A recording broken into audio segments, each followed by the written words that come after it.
Dying Light 2 is the perfect game for teenagers in 2013, which is to say it combines parkour with the idea of actually surviving the apocalypse. Though, let's be real, you clicked on this because you wanted to know if people were still playing it like the first one.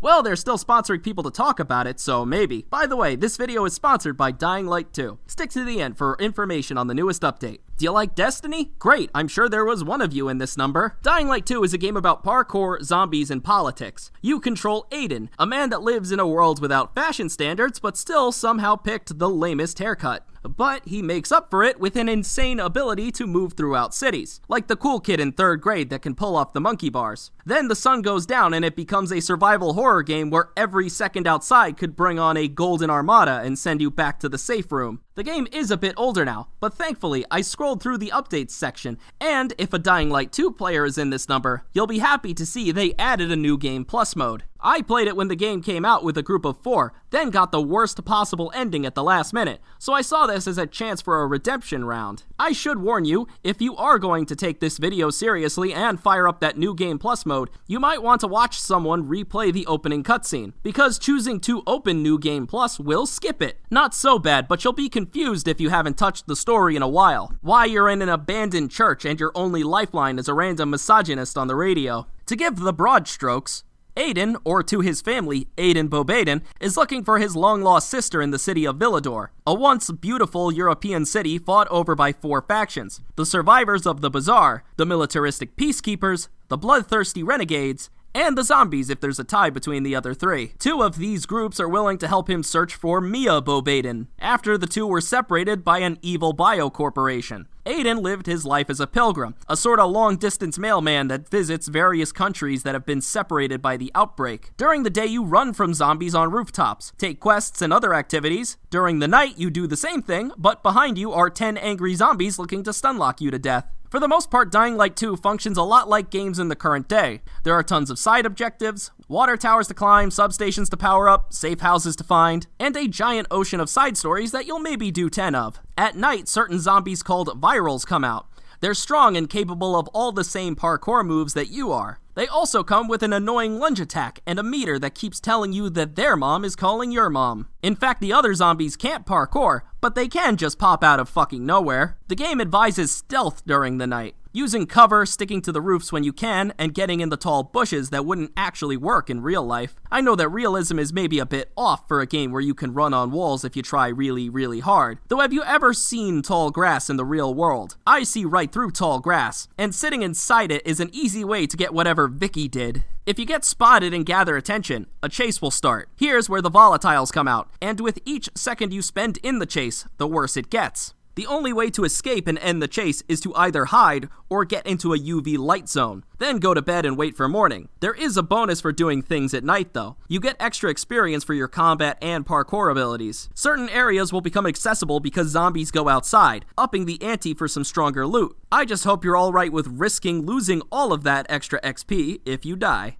The first thing you'll notice is that there's no sprint key, which seems a bit off for a parkour game. Then you move forward and realize it's because you are literally always sprinting. Learning to handle this takes time, especially as you slowly work up the skill tree. Personally, I struggled to get a good flow as I had to methodically get up each building. But once Aiden's skills grew, it started to flow like nothing I've played before. When you learn to launch off perches to cross entire streets, you start to see every single bump as an opportunity. Things like the wall scramble become invaluable too when you need some extra distance. I didn't even unlock the grappling hook yet, and I've seen people use it to do some crazy things. It ties into the combat because something you'll notice is that the combat is not very fucking easy. Enemies might as well be made of metal and they swarm you. Trying to fight them isn't a great idea unless you really like this animation. By yourself you have a light attack and later a heavy attack, followed up by a dodge in any direction. It's not the most helpful like this.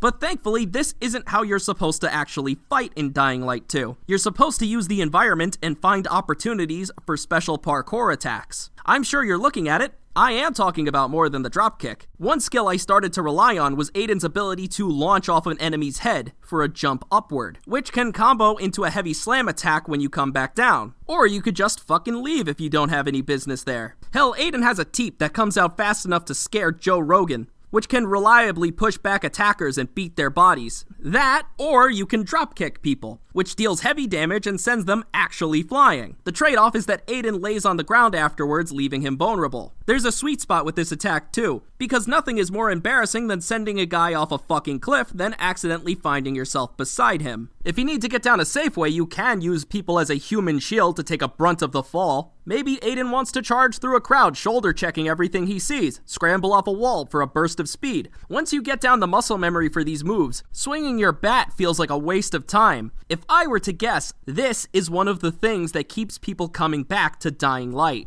This continual flow of both timing these moves and getting into a state where you're both in tune with the parkour and in tune with the action, mixed with an impressive atmosphere that can sell the horror when it needs to. Villador has been described as the new Dark Ages. Despite the world disintegrating in 2020, it's more reminiscent of the 1600s. Everyone wears peasant rags, fights for territory, and you gotta use melee weapons. Though you can cast fireballs every now and then. You can find some guns, but they're not like real guns. They sorta sit in the quick slot and can only be used a few times. Meaning if you want to get ranged, you need to get out the bow and arrow. This thing is a godsend once you craft items for it. It allows you to inflict every status effect you can think of, even turning those human enemies into virals. And then you can just mind your own business. Then when they finally come after Aiden, you whip out the UV light like it's Gandalf the White's scepter. The game's map is split into two areas, Old Villador and the Central Loot. Old Villador is a small, tight area of town with a lot of indoor areas to explore. Depending on what faction has control of that neighborhood, you will encounter different objects. If the Peacekeepers have control of an area, it will have automated turrets that kill and maim everything you see, while the survivors give you mobility tools, which brings up the next point,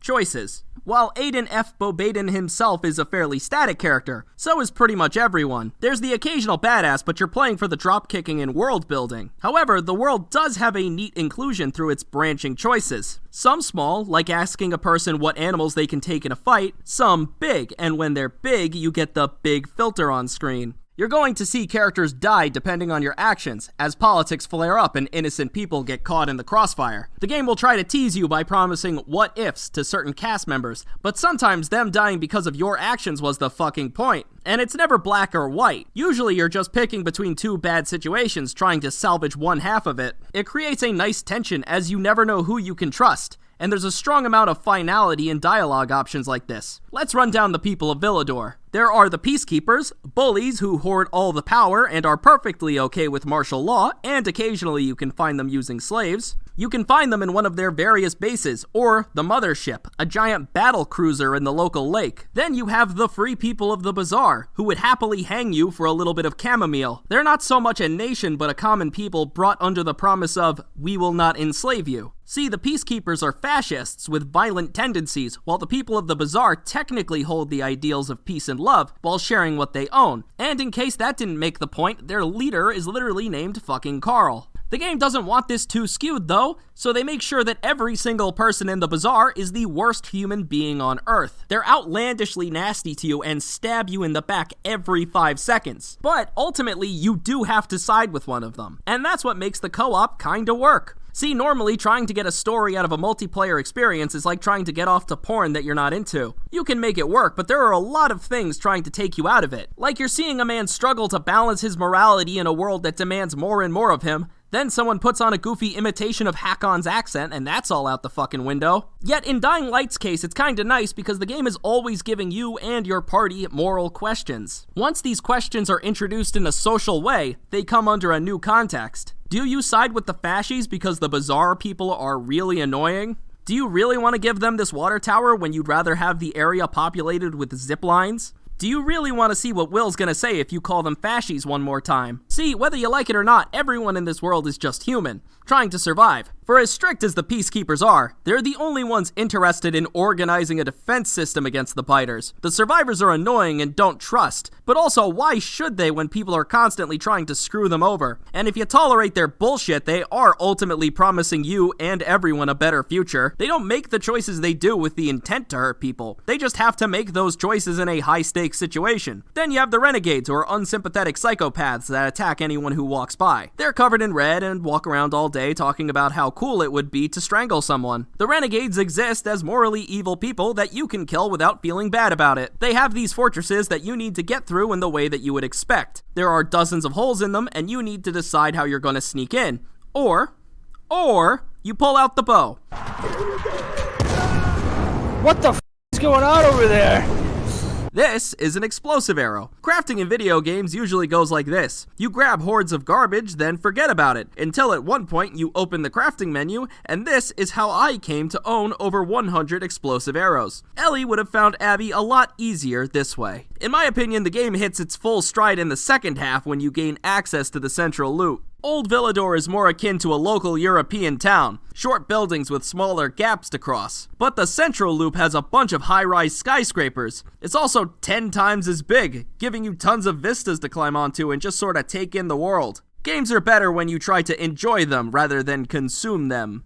I also recommend you turn off a few HUD elements unless you really want to enjoy the game through a tiny box over here. With all the best parts of the game being rooftops, it's actually prettier than you'd think. Unless you're in multiplayer, where any moment of emotional resonance is instead a conversation about the strongest animal you could kill. Though the central loop's wider streets mean that you can end up with fewer escape options during a 5-star nighttime chase. Old Villador is a bunch of 2-story buildings, but if you want to get the high ground in the central loop, you gotta fucking work for it. Unless you count these vents that can shoot you straight into the sky. There is the starting area too, which is just really nice to look at. I wish I could almost make a full section dedicated to it, but it feels like it's from another game. Everything past this point is going to be parkour, zombies, and politics, but there's something so still about just jumping around this forest alone. No worries, just the sunset and peace and quiet. Like Firewatch started to climb the monkey bars. If this does sound interesting to you, the game is 50% off at the time of posting. I've enchanted a magic link just for you.